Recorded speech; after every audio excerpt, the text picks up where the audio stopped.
J'espère que vous allez bien, j'espère que vous vous portez bien. C'est une bombe qui vient d'être balancée hier par le quotidien français Le Parisien. Une bombe qui a circulé partout depuis 24 heures et l'affaire MLDZ risque de devenir dans les jours à venir un véritable scandale d'État. On n'a pas tous les détails sur ce scandale, on n'a pas tous les détails sur cette affaire, mais déjà les premiers éléments qui ont été révélés annonce d'ores et déjà une suite ou des suites, ou la suite des événements qui nous attendent dans les prochains mois risque de nous révéler les contours d'un véritable scandale d'État. Pourquoi? Qu'est-ce qui s'est passé? MLDZ, dans son affaire de kidnapping, le kidnapping de MLDZ, qui est resté une affaire mystérieuse, une affaire extrêmement sombre depuis fin avril 2024. Personne n'a cru à cette affaire. Pour être tout à fait sincère, moi-même, personnellement, j'avais émis des doutes. C'est pas possible qu'il y ait des gens qui se sont fait passer pour des policiers, ils ont kidnappé MLDZ. Ou MLDZ n'a jamais voulu s'exprimer sur cette affaire. Parce qu'il y avait une instruction, et cette instruction judiciaire et une grande enquête policière, finalement, ce n'est plus la police française, la police judiciaire classique, c'est une unité spéciale de la lutte contre le terrorisme, on appelle ça la section antiterroriste, de la brigade criminelle de Paris, en plus de la direction générale de la sécurité intérieure, des services secrets français. Ce sont ces deux unités des services secrets français, de la DGSI, service de renseignement intérieur, et ce qu'on appelle la SAT plus exactement, la section antiterroriste de la brigade criminelle de Paris, qui ont pris en charge ce dossier. Et pendant une année, on est en avril 2025, pendant presque une année, on n'a plus aucune information, on n'a jamais eu d'informations sur cette affaire. On pensait que ça s'est banalisé, on pensait que c'est une affaire d'agression entre voyous, quelque chose, une affaire privée, jusqu'à ce que, hier, le Parisien, le 9 avril 2024, sorte une bombe et révèle que les enquêteurs en charge de l'affaire d'MLDZ, donc qui relève de la DGSI française, service secret français, et de la brigade et de la section antiterroriste de la brigade criminelle de Paris, qui est la brigade de police judiciaire parmi les plus puissantes, les plus outillées, les plus sophistiquées et les plus redoutables de la police judiciaire française, ont pu placer en garde à vue 4 personnes. 4 personnes impliquées dans une opération d'assassinat qui aurait été commanditée. Donc, on soupçonne, selon le Parisien, un diplomate algérien. Voilà, je répète ce que le Parisien a dit, pour être très précis, un projet d'assassinat potentiellement commandité par le régime du président Abdelmadjid Tebboune et visant un influenceur algérien, vient d'être mis au jour au terme de plusieurs mois d'investigation sensible menées par les enquêteurs de la section antiterroriste et de la brigade criminelle de Paris. Au moins 4 suspects ont été placés en garde à vue mardi 8 avril dans le cadre de cette enquête. Celle-ci a été ouverte par la justice pour de multiples infractions, des qualifications criminelles, enlèvement et séquestration, association de malfaiteurs, espionnage, intelligence avec une puissance étrangère en vue de susciter des actions hostiles. Alors moi, à la suite, je connais la journaliste qui a écrit cet article, je la connais très très bien.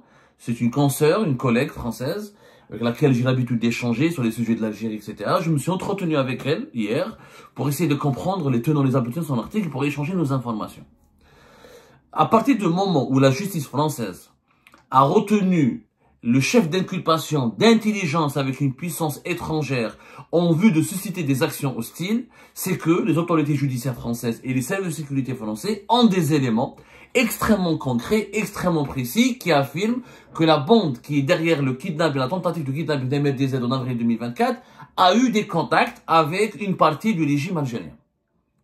La justice française ne peut pas retenir un chef d'inculpation s'il n'y a pas des éléments matériels. Ils auraient pu se contenter de dire enlèvement et séquestration, association de malfaiteurs, espionnage. Non, ils ont rajouté intelligence avec une puissance. D'ailleurs, quand on parle d'espionnage, qui espionne? Ce sont des autorités étrangères, c'est une puissance étrangère. C'est des parties étrangères à la France qui ont espionné en France. Intelligence avec une puissance étrangère en vue de susciter des actions hostiles. C'est qu'il y a eu donc une complicité, une mise en contact entre 6 kidnappeurs et qui sont à l'origine, qui ont voulu kidnapper et enlever MLDZ, et une puissance étrangère qui est visiblement l'Algérie. Maintenant, des explications s'imposent. Pour le moment, l'enquête suit son cours. La justice française ne s'est pas exprimée. Le parquet antiterroriste qui est en charge de ce dossier, parce que c'est le parquet antiterroriste selon nos informations, c'est le parquet antiterroriste ici à Paris qui est en charge de ce dossier, n'a fait aucune communication là-dessus. Il n'y a pas eu de communication là-dessus. C'est-à-dire, il n'y a pas eu une communication officielle pour dire, voilà, nous soupçonnons que ce soit l'Algérie ou les autorités algériennes ou un responsable algérien ou un groupe précis lié aux autorités algériennes. Il n'y a aucune communication. Le parquet national antiterroriste qui enquête, des juges de ce parquet enquêtent sur l'affaire MRDZ, pour le moment, n'a pris aucune position. Les services de sécurité en France ne s'expriment jamais. Il y a le secret d'instruction. Moi j'ai été agressé à Paris en août 2023. On m'a jamais dit ce qui se passe dans le dossier, on m'a jamais raconté, on m'avait appelé une fois pour dire voilà à la fin de l'année 2023 pour dire voilà on a arrêté l'agresseur, venez l'identifier, voilà et venez l'identifier et venez l'affronter, c'est tout. Donc ils communiquent pas, ils sont des gens ici c'est très professionnel. Pour avoir des fuites de la part dans certains dossiers sensibles. Et les services de sécurité français ne travaillent pas avec les journalistes étrangers. Il faut être un très bon journaliste français. Il faut être bien placé au sein d'un grand journal comme Le Parisien, Mediapart, Le Figaro, Le Monde, Marianne, et les grands médias français pour pouvoir entretenir des liens avec des sources policières, des sources sécuritaires françaises. Les sources sécuritaires françaises parlent très rarement aux journalistes étrangers. Moi, j'ai fait des enquêtes ici en France sur des biens mal acquis ou sur des personnes ou sur un certain nombre de dossiers sensibles, etc. Il y a très peu d'enquêtes, il y a très peu de sources françaises qui acceptent de parler à des journalistes étrangers. Parce qu'il y a des codes ici, ils font pas confiance aux journalistes étrangers, surtout quand tu es réfugié politique comme moi, ils préfèrent parler à des confrères et des consoeurs françaises. Des confrères français et des consoeurs françaises. Donc, pour le moment, pour être très clair et très précis, il n'y a pas encore de preuves irréfutables que c'est l'Algérie ou les autorités algériennes ou des hauts responsables algériens qui sont derrière le kidnapping et le projet d'assassinat de MRDZ. Pour le moment, il y a des soupçons.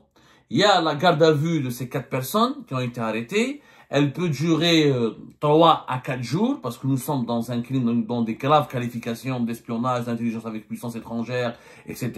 Et que ça relève d'une activité pratiquement similaire à une activité terroriste. Donc, les auditions de ces 4 personnes qui ont été arrêtées peuvent durer 85 heures. C'est qui ces 4 personnes? Ces 4 personnes, ce sont les 4 malfrats, les 4 mafieux qui ont kidnappé MRDZ le 29 avril 2024. Qu'est-ce qui s'est passé avec la Étant donné qu'MRDZ n'a jamais pu s'exprimer sur cette histoire, nous étions obligés de recouper à travers plusieurs sources et d'essayer de comprendre, de retracer, pour réécrire le récit de l'affaire depuis le début. Le 29 avril 2024, MRDZ rentre chez lui vers 11h30. Il rentrait chez lui dans une région située dans les environs de Créteil. Il est arrêté, il est intercepté par un véhicule de police. Officiellement, lui, il pensait que c'était un véhicule de police. Un véhicule de police, gyrophare, etc. 4 personnes sortent avec des civils avec le brassard de policier. Alors en France, régulièrement pas à Paris, est-ce qu'on n'a pas la brigade anticriminelle, la BAC, les BACE, comme on les appelle dans le vocabulaire médiatique et politique ici en France. Ce sont des policiers en civil, ils ont toujours un brassard orange, police. C'est des véhicules banalisés, c'est des véhicules de civils. C'est pas des véhicules officiels ou etc. Voilà la police. Tu viens avec nous. Lui, il pensait naïvement que c'était la police, 11h30, etc. Ils l'ont pris dans un véhicule, ils ont pris sa voiture, ils l'ont mis dans une voiture, les menottes, menottés, etc. Comme quoi il était en état d'arrestation. Ils se dirigent, là, ils ont pris la route et ça a pris beaucoup de temps. Et normalement, quand on est arrêté par la police, on arrive un quart d'heure, 20 minutes, une demi-heure vers un poste de police. Lui, non.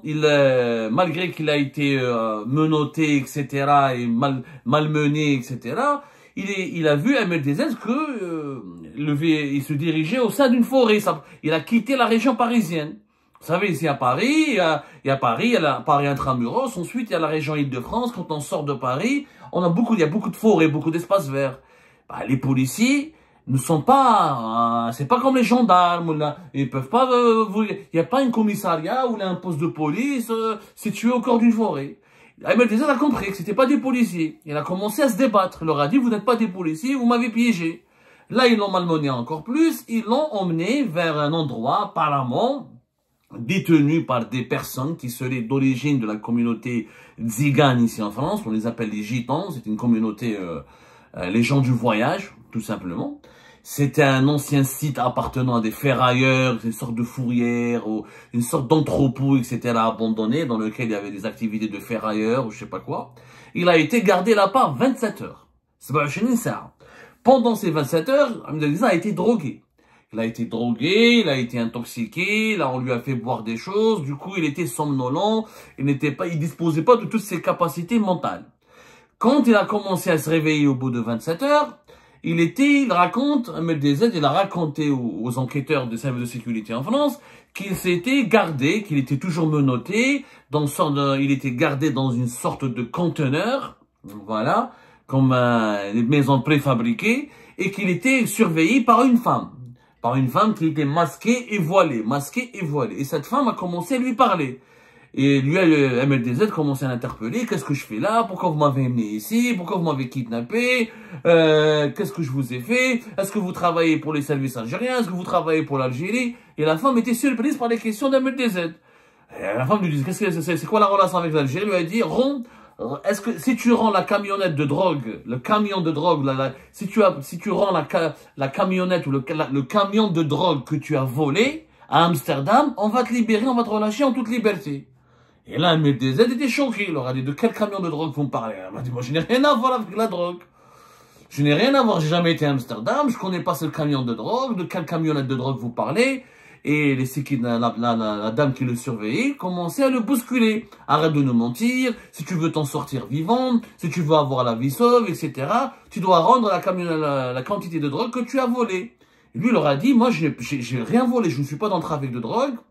La preuve, prenez votre téléphone, tapez MLDZ, vous allez voir que je suis un youtubeur célèbre, que je suis réfugié politique en France, et que je suis très connu, un activiste politique. La femme, elle a appelé les collègues, les personnes qui ont été, les mêmes gangs qui ont kidnappé MLDZ, ils ont pris le téléphone, ils ont effectivement vérifié qu'ils ont vu sur internet, bon, ils comprenaient pas l'arabe parce que lui, il parle uniquement en arabe, mais il y avait quelques articles en français sur MLDZ, ils ont lu, ils ont bien compris que c'était un réfugié politique, un activiste, qui n'a rien à voir avec le trafic de drogue. Là, ils ont commencé à paniquer. MLDZ, il a été intelligent, il leur a fait paniquer. Il leur a dit, écoutez, moi je suis une personne célèbre, les services secrets français vont venir vous chercher, ils sont certainement, ma femme a lancé l'alerte, ils vont me rechercher partout, je suis très célèbre, je sais pas qui vous a demandé de m'enlever, mais moi je n'ai rien à voir avec la drogue, on vous a manipulé. Et la tactique d'MLDZ a réussi. MLDZ, il a eu beaucoup de courage, il a eu beaucoup de lucidité. Il a réussi à les manipuler un petit peu. Au moins, ils ont pris peur. Ils ont dit, attendez, apparemment, d'après ce que MLDZ a raconté aux enquêteurs des services de sécurité français, c'est qu'au moins, ils connaissaient pas la personne qui l'a enlevé. On leur a pas dit qu'il s'agissait d'un activiste, etc. Donc, au moins, ils leur ont dit que c'était une affaire de trafic de drogue. Ici, en France, il y a des gangs en trafic de drogue. Des fois, il y a des règlements de compte. Quand un caïd, quand quelqu'un ne prend de la drogue, il paye pas son fournisseur, ou il veut pas le payer, quand il y a des divergences entre des fournisseurs, entre des gangsters, entre eux, il y a des règlements de compte. Ils s'enlèvent, ils se kidnappent, ils se tuent, ils s'entretuent. Mais, c'est rare où des gangsters touchent à des personnalités politiques. Les gangsters ici s'en foutent de la politique. Ils cherchent le trafic de drogue, le trafic d'armes, il y a de l'argent. Mais DZ, c'est un activiste, réfugié, il y a le Nidam al-Jazairi, il parle de l'Algérie. Donc, ils ont commencé à se poser des questions, ils ont commencé à paniquer. Donc, d'après le récit de MLDZ au service de sécurité français, la dame, elle est revenue vers lui, elle lui a dit, écoute, c'est bon, on va te libérer, mais attention, ne dépose pas plainte, ne raconte pas ce qui t'est arrivé, tu vas avoir la vie sauve, nous, on nous a induit en erreur, je sais pas quoi. Mais MLDZ, pendant ce temps-là, même s'il était somnolent, il essayait de capter des discussions entre eux. Il a reconnu que quelqu'un parlait, il avait des accents maghrébins, d'autres, ils avaient des accents français, mais apparemment, c'était des personnes originaires de la communauté tzigane, la communauté des gens du voyage. Donc, il a compris, d'après les indications qu'il avait interprétées, il avait compris que les personnes, ce gang qu'il a kidnappé, n'avaient pas toute la vérité sur l'identité d'MLDZ, et n'avait pas compris la mission, c'était pas la mission qui leur a été attribuée, n'a plus rien à voir avec ce que eux pensaient au départ. Eux pensaient au départ, c'était un règlement de compte pour le trafic de drogue. Quand ils ont vu que c'était politique, ils n'ont pas voulu se mêler, ou peut-être, en tout cas, Ahmed Dezed raconte aussi au cours de l'enquête, à ses interlocuteurs, aux membres des membres des services de sécurité, peut-être qu'il y avait un différend financier. Donc on ne sait pas où. Le second, quand ils ont vu que c'est une personnalité politique, ils ont demandé à la personne qui a ordonné ou qui a commandité le kidnapping d'Ahmed Dezed, ils lui ont demandé plus d'argent. Puisqu'il s'agit d'une personnalité politique, c'est pas un petit voyou, c'est pas un trafiquant de drogue. Peut-être qu'ils ont exigé plusieurs milliers d'euros et que cette personne n'a pas voulu les payer. Ou ils ont pris peur, ils ont dit, nous, ça c'est politique, on va avoir des problèmes avec l'État français. Et c'est pas la même chose que kidnapper un gangster, kidnapper un trafiquant de drogue et kidnapper un activiste politique, c'est pas la même affaire. Donc, ils l'ont libéré. Et, quoi qu'il arrive, c'est une affaire extrême. C'est un film. Où je serai MLDZ, c'est un film. Moi, au départ, j'y ai pas cru. Mais quand j'ai parlé avec mes collègues du Parisien, et quand bien avant l'article du Parisien, j'avais pas fait mon enquête et j'avais essayé de comprendre les sources les plus proches de ce dossier et les plus proches d'Ahmed Dezed pour comprendre ce qui s'est passé, les détails troublants, là, j'ai commencé à me poser des questions. Moi, à partir de quel moment j'ai commencé à me poser des questions? C'est que les personnes dont vous allez voir, ils ont pris Ahmed Dezed, ils l'ont relâché à Ponto Combo. À Ponto-Combo, etc. Ponto-Combo, c'est dans la région, c'est dans le département de la Seine-et-Marne. C'est loin de Paris, c'est pratiquement loin de Paris. C'est une région, il y a beaucoup de forêts, beaucoup d'espace. Ils l'ont lâché en plein forêt, ils l'ont relâché en plein forêt. Après 27 heures de séquestration. Ils l'ont séquestré, ils l'ont relâché. Quand ils l'ont relâché, lui, il était à bord il y avait 2 voitures. Ils lui ont dit, ils lui ont mis un masque, ils l'ont menotté. Ensuite, quand ils l'ont relâché, ils l'ont démenotté, etc. Ils l'ont jeté en plein forêt à 3 heures du matin. Entre 3 heures et 4 heures du matin. C'est que la police, les services de sécurité français, les enquêteurs de la DGSI française et les enquêteurs de l'unité de la cellule antiterroriste de la brigade criminelle de Paris, ils ont trouvé la voiture de Ahmed Dezed qui était totalement calcinée, ils l'ont brûlée. Donc là, c'est un élément matériel qui prouve qu'Ahmed Dezed n'a pas menti, puisque sa voiture a été retrouvée et totalement calcinée. Donc ce sont les personnes qui l'ont kidnappé qui ont effacé toutes les traces. Les analyses qui ont été effectuées, les analyses du médecin légiste qui ont été effectuées sur Ahmed Dezed, ils ont permis d'identifier effectivement plus des doses élevées de drogue, qu'il a été réellement drogué. On a voulu vraiment le droguer pour qu'il ne soit pas conscient, pour qu'il ne soit pas éveillé, pour qu'il ne soit pas lucide. Donc là, c'est deuxième élément matériel. Et troisième élément matériel, c'est que les 4 personnes qui l'ont kidnappé ont été finalement identifiées et arrêtées par les services secrets français. Hakmouhum da djabouhum.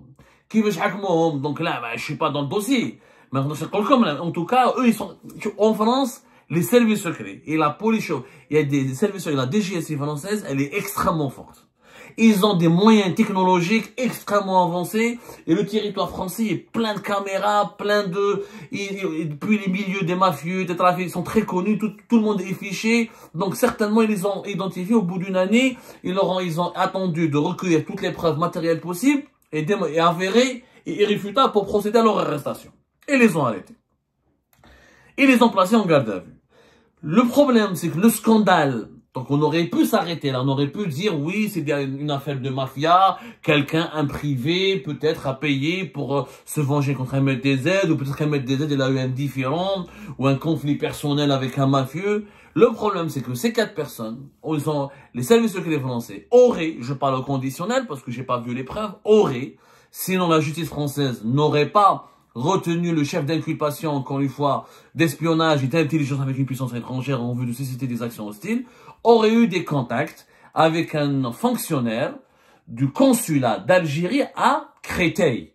Le consulat d'Algérie à Créteil, c'est le même consulat, c'est un responsable, c'est un diplomate qui avait le rang de diplomate, mais c'était pas un diplomate, c'était un officier des services secrets algérien. C'est lui qui est, il y a un diplomate, c'est le même diplomate, je dis bien le même diplomate qui est soupçonné dans l'affaire, qui est accusé, même pas soupçonné, parce qu'on a vraiment accusé des éléments matériels, dans l'affaire de l'espionnage de Bercy. Rappelez-vous, à la fin de l'année, le 12 mars 2025, on avait révélé l'arrestation par la DGSI française, les services secrets français, le renseignement intérieur français, ont procédé à l'arrestation d'un fonctionnaire franco-algérien qui travaillait au ministère de l'économie et des finances. On appelle Bercy. Bercy parce qu'il est situé dans une zone de Paris qu'on appelle Bercy. C'est un grand ministère. Le siège, c'est un immense, on dirait un bateau tout à côté de la Seine. C'est pas très loin de la gare de Lyon. Pour vous permettre, pour vulgariser un peu l'information, pour que vous puissiez comprendre pourquoi on parle de Bercy. C'est le ministère de l'économie et des finances qui a été arrêté le 16 décembre 2024 par la Direction générale de la sécurité intérieure. Lui, il était en contact avec un officier des services secrets algériens qui avait une couverture diplomatique et qui travaillait au consulat d'Algérie à Créteil. Et c'est lui qui lui avait demandé de manipuler une femme âgée de 46 ans avec laquelle ce fonctionnaire franco-algérien avait une relation intime et qui travaillait dans l'Office français de l'immigration et de l'intégration. Cette femme, c'est elle qui a volé, elle a détourné, elle a accédé à une base de données interne de l'OFI pour donner des informations personnelles sur une trentaine de personnalités algériennes, dont des réfugiés politiques, dont M. Ahmed Dezed. Il faut savoir que l'OFI, je l'ai expliqué 1000 fois, l'OFI, l'Office français de l'immigration et de l'intégration, c'est l'organisme qui recense tous les ressortissants étrangers installés en France, les cartes de séjour demandées par ces ressortissants, leur situation administrative, leur adresse, la situation de leur dossier, ce qu'il y a dans leur dossier, est-ce qu'ils ont demandé l'asile, n'ont pas demandé l'asile, est-ce qu'ils ont fait un regroupement familial, est-ce qu'ils sont mariés, pas mariés, où est-ce qu'ils habitent, la composition de leur foyer. Toutes les informations les plus précises sur les étrangers sont entre les mains de l'OFI, parce qu'on doit tous passer par l'OFI avant de obtenir sa carte de séjour, son titre de séjour en France. Donc, cet officier des services secrets algériens, parce que la DGSI française l'a identifié, ils savent de qui il s'agit, ils ont son identité, il n'est plus en France. Même nous, on le connaît, c'est-à-dire on en a déjà parlé de lui, on nous a déjà parlé de lui. C'est un capitaine qui avait le rang de capitaine des services secrets algériens, la DDSE, la Direction de la documentation de la sécurité extérieure, et qui avait des méthodes un peu trop brutales, pour dire, et des méthodes un peu trop mafieuses, et qui a il avait lancé plusieurs opérations pour espionner, pour harceler, pour faire taire des opposants algériens sur le sol français. Sauf que on n'a jamais pu imaginer que cet officier aurait pu être cité ou pourrait avoir un lien avec une opération d'assassinat. D'après les sources qui ont parlé aux Parisiens, c'est ce diplomate qui serait, il n'y a pas de preuve, je parle au conditionnel encore une fois, parce que le dossier est dans les mains de la justice française. Pour le moment, il y a des soupçons. On soupçonne ce diplomate qui n'est plus en place au consulat d'Algérie à Créteil, qui a été rappelé par l'Algérie, il est rentré en Algérie. Selon nos informations, il fait même plus partie du renseignement extérieur algérien, il aurait été sanctionné, il aurait été mis à l'écart.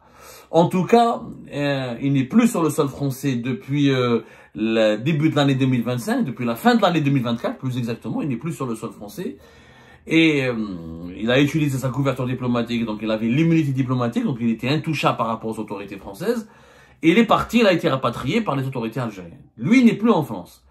Il y aurait, au conditionnel, les enquêteurs français sont en train de savoir, est-ce qu'il y a eu des liens avérés, il y a des soupçons, pour le moment il y a des soupçons, que des liens ont été tissés entre ce capitaine des services secrets algériens, cet officier qui travaillait au consulat d'Algérie à Créteil, avec ces malfaiteurs et ces mafieux et ces kidnappeurs. Et l'enquête n'a pas encore délivré de réponse. Pour le moment, on est dans le cadre du soupçon. Il n'y a pas eu d'affirmation. Si ces soupçons sont confirmés par l'instruction judiciaire en France et par l'enquête des services secrets français, on aurait un scandale d'État. Là, ça signifie quoi? Là, ça signifie qu'il y a eu une tentative d'assassinat, de kidnapping. Parce que l'objectif était quoi? Ou d'éliminer, apparemment, de toute façon, le récit d'Ahmed Dezed va s'exprimer un jour ou l'autre, à la fin de cette enquête pour nous donner toute la vérité. De toute façon, il y aura un procès qui déterminera lui aussi, qui déterminera toutes les circonstances de cette affaire.